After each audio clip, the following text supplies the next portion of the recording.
First, we begin with a disturbing incident where a woman unknowingly records a strange, unidentified voice while she's asleep. What are you doing?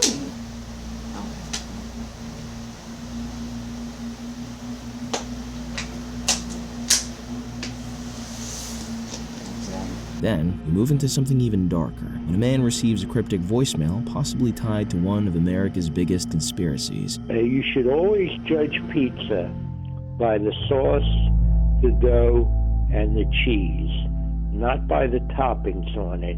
Here are 7 disturbing Reddit threads that get increasingly horrifying, starting with the experience using sleep as Android app. The r/ghost subreddit is one of Reddit's larger paranormal communities, with around 857,000 members focused on sharing evidence and discussing ghosts and the unexplained. It also maintains a strict standard for what gets posted, where fake or low-effort content can quickly lead to a ban. That level of seriousness is part of why many of the things that surface there end up feeling genuinely unsettling.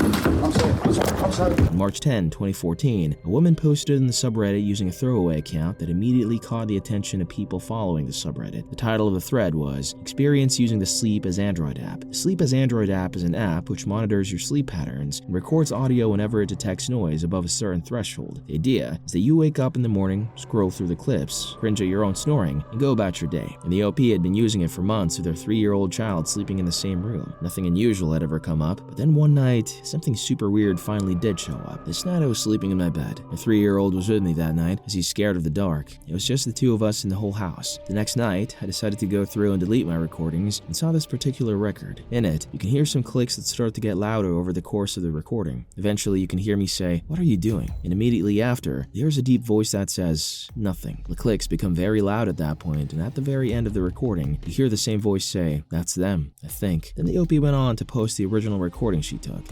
What are you doing?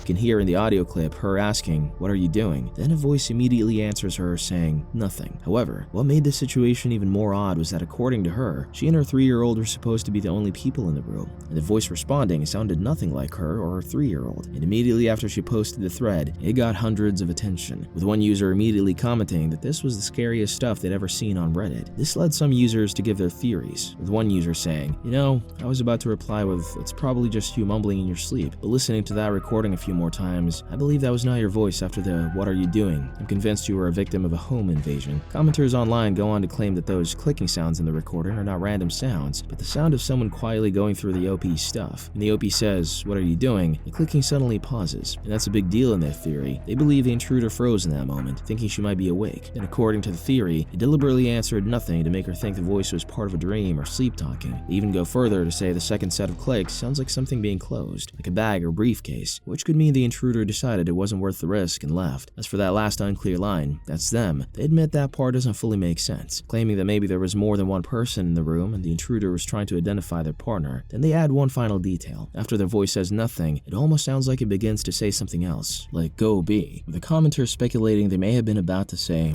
The OP responds by agreeing with one of the biggest points in the theory, which is the clicking, stopping, and starting. And to her, that detail actually makes the explanation feel more believable. But then she pushes back with something that complicates it. She says the clicking sounded like it was happening right next to the phone, while the voice seemed to come from much farther away. And that's where things start to fall apart a bit, because if it were the same person making both sounds, one would expect them to be in the same spot. Another question that arises is why the intruder would have chosen her room, because there was nothing valuable in the bedroom. All the obvious targets like her laptop and iPad were downstairs and easy to access, so it doesn't make much sense for a thief to risk being right next to a sleeping person for essentially no reward. On top of that, nothing was missing, and there were no signs of forced entry like broken windows. She also questions the voice itself, because the way it says nothing doesn't sound panicked at all. If someone had just been caught in a dark room, they would expect some level of fear or urgency, but instead, it sounds calm and controlled. But another Redditor pushed back on that theory that the intruder would respond when she spoke. They suggested that a real intruder would have been as quiet as a mouse. One of the most detailed analyses came from a Reddit user named Findebaron, who attempted to break down the recording technically, rather than speculate about ghosts or intruders. The voice in the famous sleep app recording is not the woman talking to herself. herself, who would go on to post both the original recording and an enhanced version, where the background noise and clicking were reduced to make the voices more pronounced, and he even created a spectrogram of the audio to break it down further. For those unfamiliar, a spectrogram is a visual representation of sound that helps show pitch and frequency. Using that analysis, Findebaran argued the mystery voice sat around 90 Hz, much lower than the woman's tested vocal range, which he said strongly suggested it was not her speaking. However, the responding voice had a fundamental pitch of around 90 Hz, which is well below the lowest range most women can produce, even if they're deliberately trying to deepen their voice. Findebaran concluded that the voice in that recording was not the OP's own, which heavily undermined the most popular theory that she had sleep-talked both sides of the exchange herself, and the app had distorted her voice. However, at this point, it is still not clear where that clicking noise was coming from. Some people think that they sound like slapping a bare thigh or just a large surface area, bare skin in general, but the OP would claim that it could have just been her or her preschooler turning over. And with no leads about who or what could have made the noise, one Redditor asks if she had any other paranormal experiences in her house. The OP at this point reveals that the noise might not be the only thing that has been haunting her in that home. There have been a few things that have happened that I can definitely explain away, and there are legitimate reasons for. For instance, there have been several instances where I will wake up in the morning to find the front door unlocked. Also, the living room light has a tendency to flicker a lot. Also, my dog used to love sleeping on my bed, but the last few months he has either gone downstairs or slept in my bedroom doorway. Also, the day after the recording, my son asked me where Ho was. When I asked him who that was, he said, "The black guy with no face." From her dog suddenly refusing to sleep near her, to lights flickering, and even her child describing what he called a faceless black figure in the house. Though she tried to rationalize it as childish confusion about Santa, you can already sense how unsettling the situation must have been. So much so, she eventually decided to reach out to a paranormal society for help, but according to her, they never responded. A few months later, on April 21, 2015, the OP returned one final time to say that she and her child had moved and that their new house was completely quiet, with her sleep app no longer recording anything. However, she still appeared to be active in the thread years later.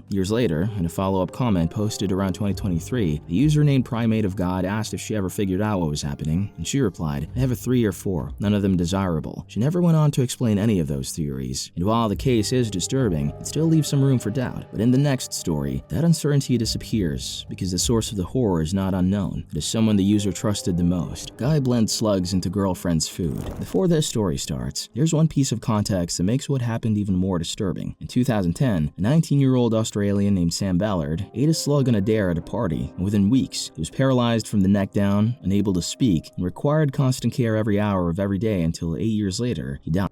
Doctors attributed his condition to rat lungworm, a parasite sometimes carried by slugs and snails. Around this time, stories involving slugs had already become associated with some pretty disturbing medical consequences. So around March 13, 2020, a woman using the throwaway account smallbean197 made a post on Reddit's relationship advice, explaining that she was in her early 20s, her boyfriend was 24, and they had been living together for some time. Then she wrote, "Found out my partner has been putting slugs in my food. I don't know how to forgive him." According to her, she had recently been feeling off, constantly tired in a way that sleep never seemed to fix. For a while, she brushed it off, telling herself it was probably just stress, hormones, or maybe she wasn't getting enough proper rest. But there was something her boyfriend had been doing that caught her attention. I've never known him to do anything like this, but I noticed he started acting a little strange around a month, maybe a month and a half ago. He started putting fruit in the floor in the garden, and I thought it was a bit weird, but he said he was feeding the mice family that have nested in our shed. She said she initially found it sweet, especially because that kind of behavior wasn't really his thing, but about 2 weeks earlier, things had suddenly changed. He started insisting on cooking for her, baking, and making all her meals, and she began to notice a pattern, because almost every time she ate what he prepared, she would feel sick and dizzy shortly after. This went on for about 2 weeks. Then one day, her boyfriend's friend, clearly shaken and feeling guilty after being shown something seriously disturbing, came to her workplace and told her the truth. According to him, her boyfriend had been deliberately putting fruit out in the garden to attract slugs, collecting them and then blending them into her food. He even had proof. He showed the friend photos, one of a bag filled with slugs and another of the slugs after they had been blended. When she went home, smallbean197 claimed to have found 4 slugs under the sink, which she thinks her partner must have forgotten about. The post immediately shocked the people following the thread, and that same day, a Reddit user named Mercury DeFreetro urged the OP to leave him immediately and go see a doctor. She responded saying she had already left him but had not yet gone to the hospital. The next day, she returned with an update, explaining that after discovering what had been happening, she went to urgent care where doctors ran several tests, and the results revealed elevated levels of metaldehyde in her blood, which led to her being admitted immediately. For those who don't know what metaldehyde is, it's a chemical commonly used in slug and snail bait, and if the slugs had been feeding on that bait before being ingested, it could have ended up in her system, potentially explaining the nausea and dizziness she had been experiencing. The doctors also told her she might be dealing with some kind of infection, as her temperature was elevated, and to make matters worse, she already had a pre-existing heart condition and was scheduled for surgery later that year. However, that procedure was now being delayed because of the ulcers and infections she was dealing with. As horrifying as the situation already was, what she revealed later made it even worse, because the man was not just tampering with her food, he had also been replacing her medication capsules with salt. She explained that she had a history of suicide attempts and had trusted her boyfriend to manage her medication, but instead, he had been quietly swapping it out with salt, something that became even more dangerous when one considers her existing heart condition. She said she immediately contacted the police and gave a full statement about what had happened. However, her boyfriend refused to speak to them. Instead, he asked to speak to his friend, and during that conversation, he reportedly confessed everything. According to him, he claimed he had been carrying out experiments on her for months, starting not long after they moved in together. It began with smaller acts, like spitting on her toast, and then escalated the following week, and he replaced her propranolol, medication meant to lower her blood pressure, with salt, something that could have seriously worsened her condition. Given that she had IBS and struggled to digest meat, what he did becomes even more disturbing, because he admitted to swapping her Linda McCartney vegetarian sausages with real meat, and even replacing her corn nuggets with regular ones as well. Looking back, Smallbean would later admit that the warning signs had been there all along, because even before everything else, she had owned an African land snail as a pet that suddenly went missing the previous summer. At the time, her boyfriend told her the snail had simply died.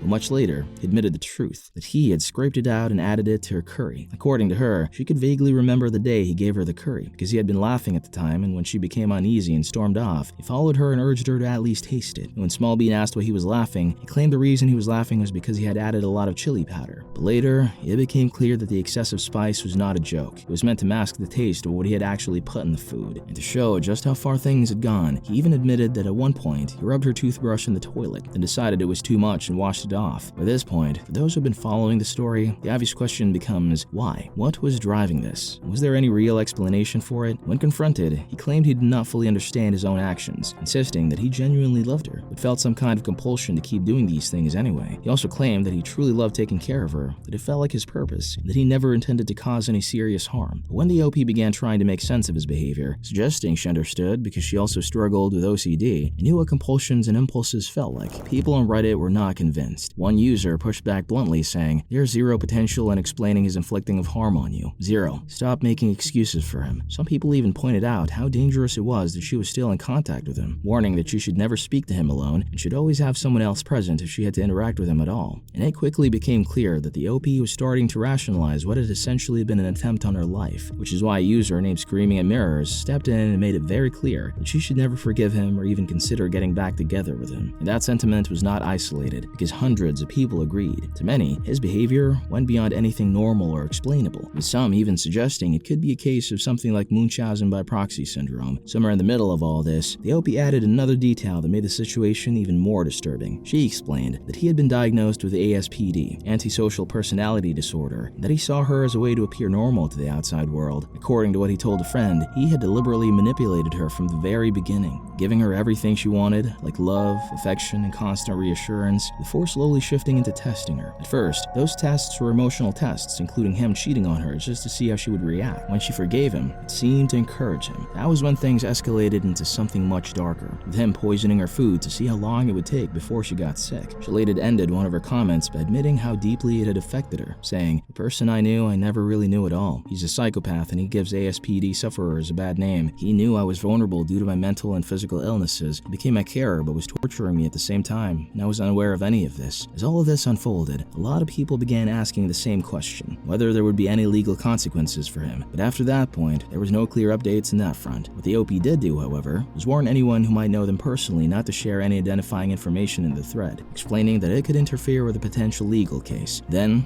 on June 16, roughly a month after her initial post, she returned with another update, saying she was now struggling to eat at all, explaining that she had developed a fear of food and had completely lost her appetite. She posted in the advised subreddit, "I recently left a weird relationship where my partner was contaminating my food, etc. Anyways, ever since I've struggled to eat. I moved into a ground floor flat and sometimes I'll find slugs around the house. I'm terrified of them. I keep throwing food away because I don't know what the slugs have gone on. I'm scared of getting sick. I can't cope or breathe right now. I've tried everything to stop slugs getting in. Copper tape, salt, non-toxic pellets, but they still somehow found their way into my flat." Later that same year, on September 15, 2020, she returned with what would be her final update, saying she was alive, had contracted COVID, and thanked everyone who had reached reached out to support her. However, she never shared any information about the legal outcome of the situation. Even so, as of April 7, 2026, she was still active on Reddit, appearing in threads in the Toxic Parent subreddit where she was giving advice to others. And while that case left people questioning how far someone could go in harming another person, the next story shifts that horror in a completely different direction, because this time, the disturbing act wasn't done to someone else, it was done to himself. Man eats his foot. In June 2018, a Reddit user going by the handle Incredibly Shiny Shard posted an AMA on the r/IMA subreddit, a space where people invite others to ask questions about their lives, jobs, or unusual experiences, and his title made it clear that there was nothing ordinary about this one. Hi all, I'm a man who ate a portion of his own amputated leg. Ask me anything. To prove he was serious, he shared photos of his amputated stump and the meal itself, and also provided photo evidence that he had actually eaten his foot. According to him, he had been involved in a motorcycle accident in 2016, and although doctors managed to save his foot, he would never be able to walk on it again. Because of that, he chose to have it amputated, legally retained the limb, and later invited 10 friends over for a meal where the main ingredient was his own shin muscle, which he prepared and served as tacos. Because of how bizarre the claim sounded, many initially assumed the AMA was fake or posted purely for shock value. It was not until a Vice interview with the man that people understood it was real. And on the thread, he answered every single question that came at him with an eerily calm, matter-of-fact tone that made it clear pretty quickly this man was completely serious. And Reddit, being Reddit, had a lot of questions. One of the first things the thread wanted to know was the details of the accident. Incredibly Shiny Start was immediately forthcoming. He said, I was riding down a mountain road on Memorial Day, 45 miles per hour, speed limit, with one truck and one car ahead of me. A car coming the opposite direction was stopped and indicating they wanted to turn across the road to the fishing area to my right. They stayed stopped in the road as both the car and truck ahead of me passed and did not move as I approached. I figured they saw me and were waiting for me to pass. As I approached within 15 feet, they hit the gas and clipped the back of my bike. They locked up and I fishtailed and then flipped into the forest. I sat up and took off my helmet and saw the burning pain that was my foot. The collision had crushed his foot beyond surgical repair, with some of the bones completely missing. The structural damage was so severe that doctors ultimately recommended a below-the-knee amputation. About a week into his hospital recovery, ISS made the decision to go through with it. For those who paid close attention, there was a detail that did not quite add up, because when Shiny Shard described the injury, he made it sound like it was limited to his foot, but the amputation was actually done much higher up the shin. That inconsistency did not go unnoticed, and someone in the thread eventually asked him to explain why. The OP explained it plainly. Only the foot was damaged. With below-the-knee amputations, they want to do it higher up so there is a balance between having enough stump to make for a good lever and having enough room beneath for prosthetic equipment. If they amputated low, it would make it difficult to put good hardware underneath. But before they wheeled him in for the procedure, ISS asked the surgeon if he could keep the foot. The surgeon agreed, so he walked out of the hospital carrying his own amputated foot in a red bio-waste bag, transferred it into a cooler in the back seat, and took it home. Once there, he put it in the freezer and started thinking about what to do with it. After briefly considering preserving the foot as a bizarre keepsake, he instead kept it frozen until an old joke among friends resurfaced. Remember how we always talked about if we ever had the chance to ethically eat human meat, would you do it? Well, I'm calling you on that. You doing this or what? And almost immediately, 10 of his friends agreed, and one of them, whose boyfriend was a chef, offered to bring him in to handle the cooking. After sitting with the idea for a couple of days, the chef agreed to prepare it. The chef then prepared it carefully, marinating the meat overnight in lime juice, onions, and peppers, before sauteing it the next morning with salt, more onions, and additional pepper, and finally serving it in corn tortillas with tomatillo salsa on the side. This was the recipe Shiny Shard claimed to have used, according to the Vice interview. The rest of the spread that morning included apple strudel, quiche puff pastries, fruit tarts, and chocolate cake, with gin lemonade punch and mimosas to drink. The foot was the main course, while everything else was just brunch. And according to him, the table was filled with dark humor the entire time, which was probably the only thing that made the whole event feel like a social gathering rather than something deeply uncomfortable. At one point, he joked that it was the first time he had been inside 10 of his friends at once. And the next morning, someone even called him just to say they had pooped him out. When the AMA went up, the subreddit had its own version of the same humor, with one user pointing out that they could barely get their friends to show up for a movie, yet this man had somehow convinced 10 people to come over and eat his foot. And while some people were shocked, others were genuinely curious, even asking him how it tasted and to rate it on a scale of 1 to 10. He responded, "That is a fantastic question. In this scale, I would give it a solid 6.5, but keep in mind that I had a lot of good food, so it is way better than a hot dog or a regular burger, maybe equal to regular bacon, which is pretty decent. Nowhere near as good as butter-seared sea scallops or rare sous vide tenderloin seared in rapeseed oil in a cast iron pan." That kind of answer only made people more curious, especially about what happened afterward, because at that point, the focus had shifted from taste to consequences. One user asked if he experienced any stomach issues, and surprisingly, he brushed it off as well, claiming everything was completely normal and that he had no problems, even adding that digestion the next day was easy. And when you take one step back, it starts to feel like this was not just some bizarre experiment for shock value, because he framed it as something deeply personal, almost symbolic. According to him, the entire process helped him come to terms with the accident and gave gave his foot what he described as a proper send-off. Whatever remained was eventually cremated, with the ashes placed in his girlfriend's altar, something he intended to keep with him for the rest of his life. And he even went as far as saying that losing his foot and everything that followed gave him a completely new perspective on life. That said, once the shock wore off, the conversation shifted again, this time away from taste or health and towards something more grounded, legality. And this is where things become a bit murky, because while it feels like something that should automatically be illegal, the reality is far more complicated. In most parts of the United States, there's no specific law that directly bans the act of consuming human flesh, although the legal issues usually come from how that flesh is obtained. Idaho is one of the few places where it is explicitly prohibited, which makes the situation even stranger when one realizes that, in many places, what he did technically exists in a kind of legal gray area. But while that story sits in this weird gray area where it's disturbing but not exactly clear-cut legally, the next case is a lot more straightforward, because this time, there's no ambiguity about what's happening. It's just outright criminal, and the beginning of the extremely disturbing story was captured on Reddit. Todd Kolab, on October 14, 2022, in a thread asking for the most disturbing thing people had seen on Reddit, one user referenced a case that many still consider one of the platform's most horrifying real-time stories. I'm haunted by the thread where people asking for help finding their friends. They said their house was unlocked, dogs at home without food and water, but no sign of them. They had been making strange Facebook updates though. Turns out they had been kidnapped by a serial killer whose property they had offered to help clear. The killer shot the boyfriend and chained the female up in a freight container with a collar around her neck. The killer was updating their Facebooks from their phones. I wish I could find the link. So crazy watching people search for their friends before the news broke that they had been kidnapped and killed.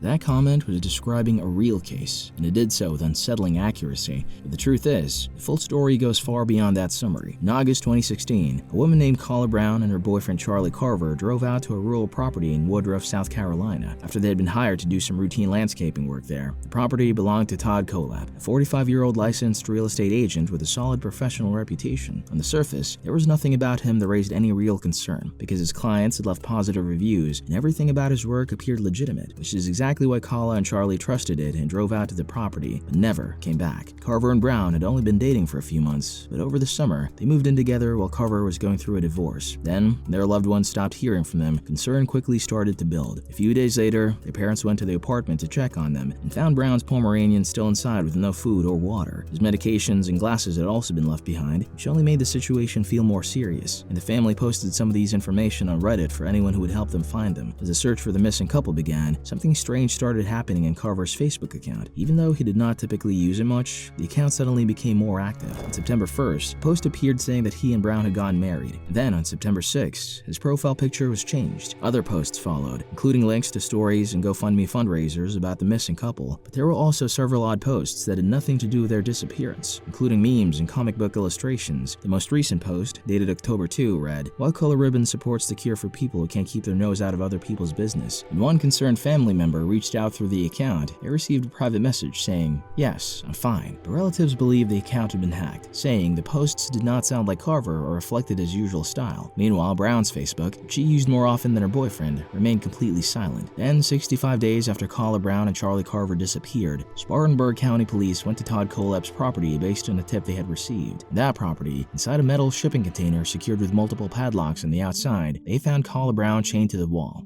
Alright. Just a girl. Just a girl, just a girl. How are you, honey?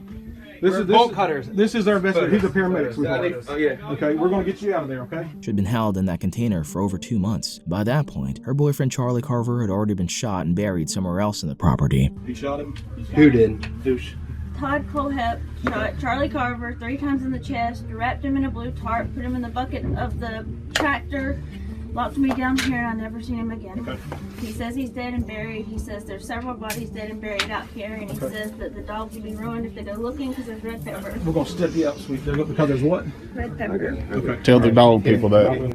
As investigators expanded their search, they found more. Another couple who had gone missing months before Carla and Charlie, Johnny and Megan Coxey, were also buried in the property, and Kolab confessed to those murders without much resistance. Then he confessed to something older. In 2003, he had walked into a motorcycle dealership called Superbike Motorsports in Spartanburg County and shot 4 employees dead. The reason he gave was that a staff member had publicly embarrassed him during a dispute over a refused refund. And while police had investigated the 2003 massacre extensively, Kolep had never surfaced as a suspect. There was another detail that emerged during the investigation that has never sat right with people who followed the case closely. Kolep had been a registered sex offender since 1987. When he was 15 years old, he was convicted of kidnapping and raping a 14-year-old girl in Arizona. He served 14 years and was registered as a sex offender when he was released. Despite this, he was able to apply for a real estate license in South Carolina, where the background check either failed to surface that registration or surfaced it without triggering disqualification. Then, on Reddit, some people found his Amazon account, and some of the product reviews he had posted over the previous 2 years were extremely disturbing and incriminating. For a compact folding shovel, Kolep had written, "Keep in car for when you have to hide the bodies and you left a full-size shovel at home." For a padlock, he wrote, "Solid locks. Have 5 in a shipping container. Won't stop them, but sure will slow them down till they're too old to care." For a hunting knife, he posted, "Haven't stabbed anyone yet, but I'm keeping the dream alive, and when I do, it'll be with a quality tool like this." Todd Kolep pleaded guilty to 7 counts of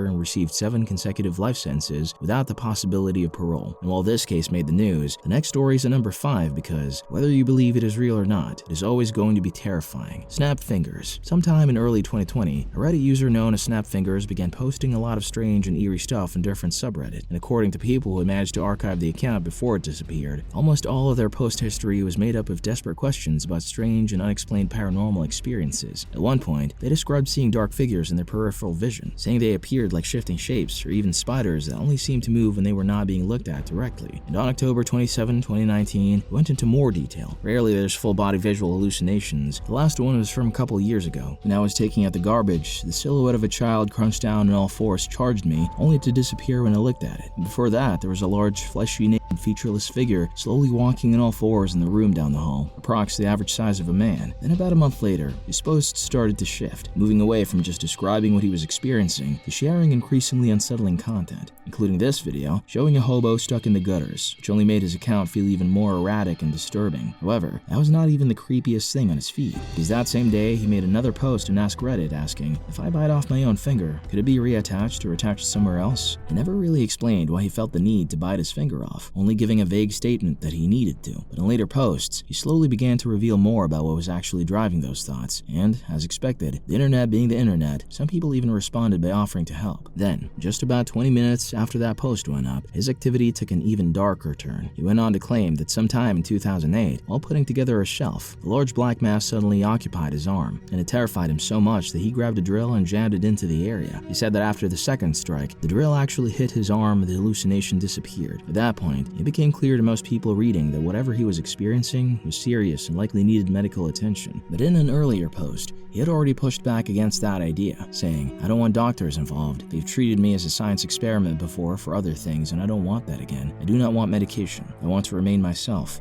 And while to most people it was obvious that something was seriously wrong, not everyone responded that way. One user, Opinions Cause Trouble, actually leaned into what he was saying, replying with things like, "I wonder if maybe you can see into another dimension. I hope this doesn't cause you any more pain, and why is it when you see more than others, you're an asset to a team, but when you see things others cannot, you're crazy?" Soon things started to escalate, because that earlier urge to bite his fingers suddenly took on a different meaning. Snap Fingers began claiming that he had spoken to experts, and that based on what they told him, he needed to give up a part of himself in order to make whatever was happening leave him alone. And it was around this point that the shift became clear. Earlier, he had described these experiences as hallucinations, even saying one stopped after he drilled into his hand, but now, he no longer seemed to see them that way at all. Then, on January 19, 2020, he took things even further, posting an Ask Reddit with a question that made it clear how much his thinking had shifted, asking, "If you see interdimensional beings, how do you deal with them?" And that change alone was a major red flag, because earlier he had referred to what he was seeing as hallucinations, meaning he still understood they were not part of the real world, but now he was talking about interdimensional beings as if they were real,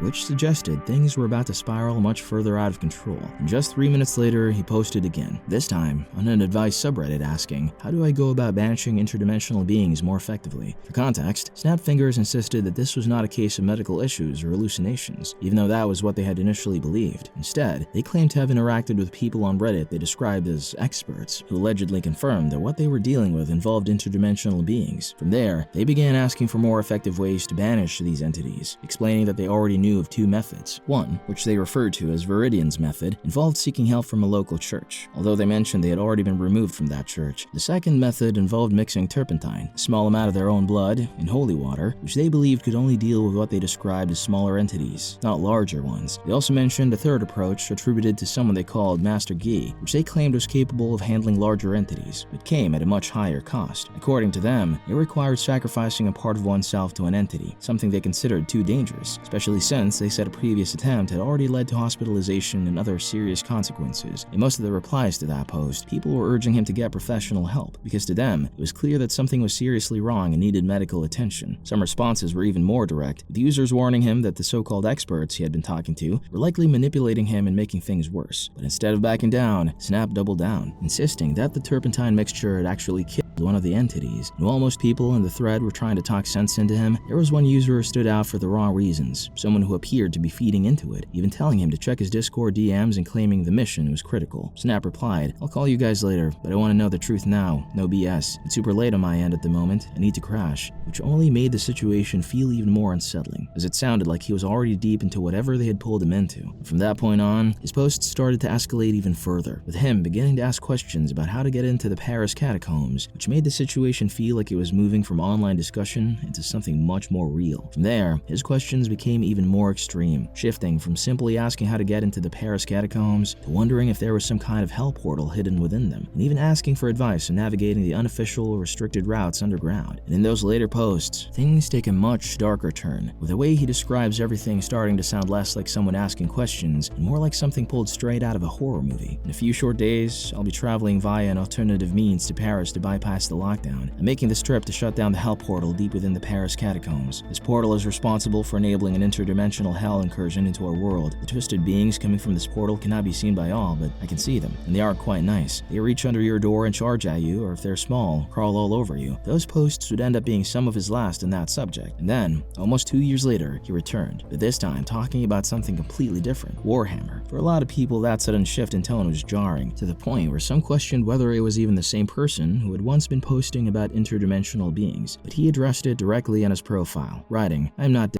And I've renounced the portal stuff. I only want people to forget this or write it off as nonsense. I no longer wish to be haunted by the ghost of this situation. I want to move on." However, it is still unclear whether he ever made it to Paris, or if something changed during those 2 years, whether that was a moment of realization or some form of professional help. There were no news reports of anyone being found injured or dead in the Paris catacombs around early 2020, but that absence does not necessarily confirm that nothing happened. The catacombs are not a controlled environment, and they stretch for miles beneath the city, with a long history of people entering and never finding their way back out. So while that thread ends without any real closure, leaving us guessing about what actually happened behind the screen, the next story offers no such mystery, because this time, everything is laid out in real time, as a family slowly falls apart and the father documents how his wife their 2 children. The Reddit post that turned into a horror story. In late November 2016, a Reddit user going by the name Jason in Hell made a post on r/relationship advice with the title, "I'm a 30 male, having a hard time coping with my wife 29 female, having cheated on me with her neighbor." According to Jason, he had 2 children, a 7-year-old and a 4-year-old, and had just discovered that his wife had been having an affair with a neighbor, a contractor in his 50s. He went on to describe how her behavior had started to change, becoming more secretive over time, and pointed to a moment back in May 2015 when she suddenly put a password on her phone. When he questioned it, she brushed it off, claiming she was planning a Father's Day surprise and did not want to ruin it. Then, just a few weeks later, she told him that the same 51-year-old neighbor was going to be building him a home office. But as time went on, and the password stayed on her phone, her behavior only became more suspicious. She seemed increasingly secretive, often smiling or getting excited while texting, and whenever Jason asked about it, she would brush it off and say it was nothing. Eventually, his suspicions got the better of him. One morning, while she was in the shower, he picked up her phone just before it locked and caught a glimpse of their messages. And what he saw immediately confirmed his fears. The texts were clearly sexual, with one message reading, "I'm all covered in frosting. You want to lick it off?" And that was only what remained, since the messages were set to delete after a certain time. Even then, he hesitated. As obvious as it looked, he still tried to rationalize it, convincing himself that maybe it was just her perverted sense of humor. But when he started noticing the neighbor spending more time than usual around the house, and the home office project dragging on for no clear reason, it began to feel like something was seriously off. That was when he started digging deeper, checking her Google timeline, only to find large gaps where her phone phone had been turned off for long periods. At that point, his suspicion turned into full-blown paranoia. He decided to install spyware on her phone under the excuse of adding antivirus software, and what he found only made things worse. According to him, she had been actively trying to meet up with the neighbor, but some of those attempts had failed because the man was working at another site. Then one night, he decided to take a different approach. He invited the neighbor and his girlfriend over for dinner, partly to observe things for himself. On the surface, everything seemed normal. Everyone was getting along, even the neighbor's girlfriend, who appeared comfortable around his wife. The children were in the other room playing video games, and the atmosphere felt casual. But that normalcy didn't last. Sitting right there on the couch with the neighbor while still monitoring her phone, Jason claimed he watched in real time as his wife began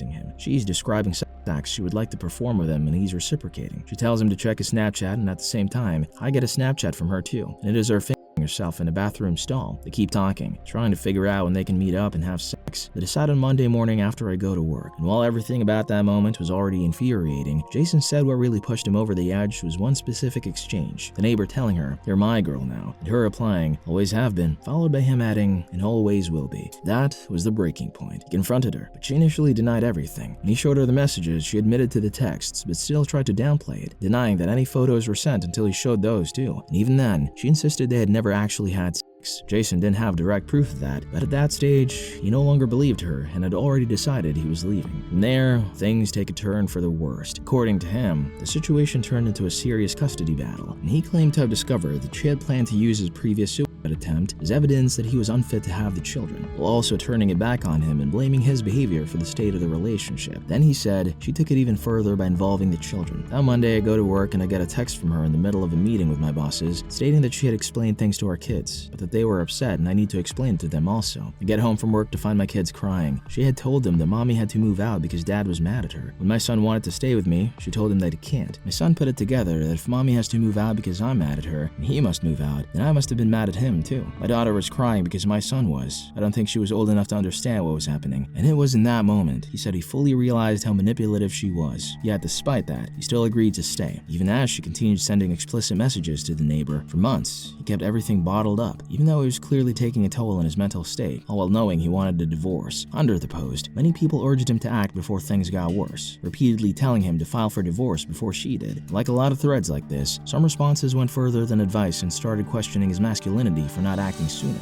Even though that approach was harsh, it seemed to push him into action, because about a week later, he returned with an update, saying he had confronted his wife again, made the decision to file for divorce, and planned to seek custody of the children. During the divorce proceedings, Jason moved into the basement while his wife remained in the main part of the house. It was already a difficult situation, but what followed would take a much darker turn in real life. Up until this point, the story felt like just another disturbing Reddit post, one where Jason might or might not leave his wife, and something that would likely fade away without any real conclusion. But everything took a darker turn when the story made the news. And it was not because Jason had left his wife. It was far worse. The man behind the account, Jason in Hell, was later identified as Jason Worley, and his wife, the same woman he had been writing about, was Brandy Worley. And on November 17, 2016, everything moved from the internet into real life when Brandy made a 911 call. Montgomery County 911, where's your emergency? 203 South Madison Street. In what town? Darlington. Hey, what's going on there? I just stabbed myself and I killed my 2 children. That day, Brandy went into her children's rooms with a large kitchen knife and stabbed both of her children in the neck, and then stabbed herself in the throat. When police arrived, both children were dead, while Brandy was still alive. In her statement, she explained her reasoning, saying she did not want Jason to take the children away from her. And while Jason was still grieving the loss of his children, his wife's family created a GoFundMe to raise money, and in an edited Reddit post, he said he suspected it might be used to fund her legal defense. While he appreciated the concern people were showing, he asked that they not donate to it. Then, while the trial was still ongoing, Jason returned weeks later, this time posting from a different account after deleting the Jason in Hell profile. A decision he said came almost instinctively after seeing his Reddit posts being picked up and circulated in news coverage, something that felt like a violation on its own. He said he was doing as well as he could. He made it a point not to blame the Reddit community, explaining that much of the advice he received had actually been sound, that no one could have predicted what was coming because there was genuinely nothing obvious to see. Brandy had not shown any clear signs of being dangerous, and the steps he took were, by all accounts, thoughts, the right ones. It was just that everything had collided with something no plan could account for. He went on to talk about the months that followed, describing how difficult it had become to sleep because of recurring nightmares from that night. Now he had started relying on alcohol just to get through, until his family stepped in before it turned into something permanent. He also shared that he had been hospitalized after struggling with thoughts of ending his own life, but in hindsight, he was able to say that seeking help had been the right decision, even though the delay had cost him his job and months of his life. Then he spoke about the aftermath involving Brandy's family, describing how they had changed the locks in the house he was renting from them while his belongings were still inside, created a GoFundMe using photos of the children he had just buried, and even confronted him at the graveside on the anniversary of their deaths. And in the end, he left people with something far more personal than anything else he had shared. He said that if there was one thing to take away from all of it, it was to make time for the small moments, to read the same book again, to play the same game, to say the things that matter, because you never know which moment will be the last. The last thing Tyler and Charlie heard their father say, he wrote, was, "I love you, good night, I'll see you in the morning." The response to that update was filled with people who were, at the very least, relieved that he was still holding on and trying to move forward, while others directed anger toward his former in-laws for how they handled things in the aftermath. As for Brandy Worley, she was ultimately convicted on 2 counts of murder and sentenced to 120 years in prison. And while the deaths of those children seemed to come out of nowhere, especially based on the father's earlier posts, another Redditor would later make a haunting post that felt like a warning of something far more sinister about to unfold. Pizzagate message. June 27, 2022, at 5:40 in the morning, a Reddit user received a voicemail from a blocked number, and later that same day, they made a post about it. The title was simple, but immediately unsettling. "I received what seems like a coded message from a blocked caller on my voicemail." The OP explained their situation before sharing the actual recording. "Okay, so I got a coded message sent to my voicemail from a blocked number. Do not talk to any old men or have any in my family. Any ideas of what this means, please? I recently changed my phone number, but this is weird because where I bartend, we sell pizza. Do I listen to too much true crime or is this weird?" Then they posted the voicemail with a transcript of it. You should always judge pizza by the sauce, the dough, and the cheese, not by the toppings on it.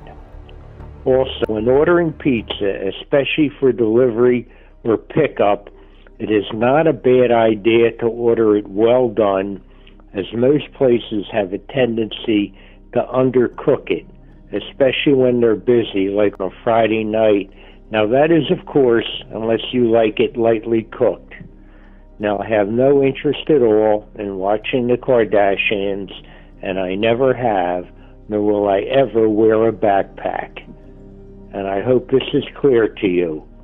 The message itself ran for a full minute, delivered without hesitation, without stumbles, without filler words, almost like the caller was reading from a script they had carefully prepared in advance. Naturally, people immediately started trying to make sense of it. One user, Fluid Mode Network, laid out a few possible explanations, suggesting it could have been a prank voicemail meant to confuse a subreddit like that, a message sent to the wrong number without context, a deliberately confusing joke aimed at a friend, an older man experiencing a mild form of Wernicke's aphasia, or even some kind of coded message. But one of the most popular theories on Reddit leaned towards something more grounded, with many suggesting it sounded like dementia. One user shared a personal comparison, writing, "Sounds like someone with dementia. My grandpa would talk very much like this before he passed. At some points, he would wake up in the middle of the night and have full-blown conversations with nobody." That theory made sense at first, but one detail kept bothering people in the thread. The caller was too coherent. There were no pauses, no repetition, no searching for words or losing the train of thought halfway through, which are all common signs in dementia cases. Instead, it moved seamlessly from pizza to cooking temperatures to the Kardashians to backpacks without a single stumble, almost like the message had been rehearsed. Because of that, the randomness started to feel intentional rather than accidental. And then there was the final line, "I hope this is clear to you," which gave the whole message a different tone, as if it was meant to be understood by someone specific. At that point, people began to consider a second theory, one that took things in a much darker direction and tied into something older that had already circulated online, the Pizzagate. In 2016, during the final weeks of the US presidential election, a cache of emails belonging to John Podesta, Hillary Clinton's campaign chairman, was released publicly after a hack. At first, the emails were mundane in the way political correspondence tends to be. It included some scheduling, strategy, logistics, and the occasional dinner plan. But on 4chan and Reddit, in communities that were actively hostile to the Clinton campaign, users began to analyze the emails for hidden meaning. They noticed references to food, pizza, pasta, cheese, and hot dogs. And they decided that these words were code, a code used by powerful people to discuss the trafficking and abuse of children, hiding their communications in plain sight behind the language of restaurant orders. The theory said that Comet Ping Pong, a pizza restaurant in Washington, D.C. that had hosted Democratic fundraisers and was run by a man with loose connections to the political world, was the physical center of the operation. And there was a basement beneath the restaurant where victims were held. And the entire conspiracy, it was called Pizzagate. That theory drew a lot of attention, enough to prompt investigations by authorities in Washington, D.C., as well as reporting from outlets like the New York Times and the Washington Post. But once actual scrutiny was applied, every investigation came to the same conclusion. There was no evidence to support the claims, no victims were found, and no such operation existed. When the location at the center of it all was physically inspected, police found that there was no basement at all, not even any architectural designs that one had ever existed. The debunking made things worse. Online, it became evidence of a cover-up. Every authoritative source saying it wasn't real became, in the structure of the community, proof that the authoritative sources were compromised. The thread rewarded certainty and punished doubt. The architecture of confirmation had no exit. Then on December 4, 2016, a 28-year-old man named Edgar Welch drove 6 hours from Salisbury, North Carolina, to Washington, D.C. He entered Comet Ping Pong on a Sunday afternoon, carrying multiple firearms, believing he was there to rescue children. Once inside, he fired shots, sending employees scrambling to hide, some even taking cover in freezers. Fortunately, no one was injured. After searching the building, including rooms, closets, and storage areas, and finding nothing, he walked outside and surrendered to police, reportedly confused by the gap between what he had read online and what he actually found. He was later sentenced to 4 years in federal prison. Back in the 2022 thread, once Pizzagate entered the conversation, it didn't go away. Instead, it pushed the discussion in a new direction. The phrase "well done," which in normal context is just an instruction to make sure pizza is fully cooked, started to take on a much darker meaning in the thread. Within that line of thinking, some users began interpreting it as coded language, suggesting it could refer to the age or characteristics of a victim.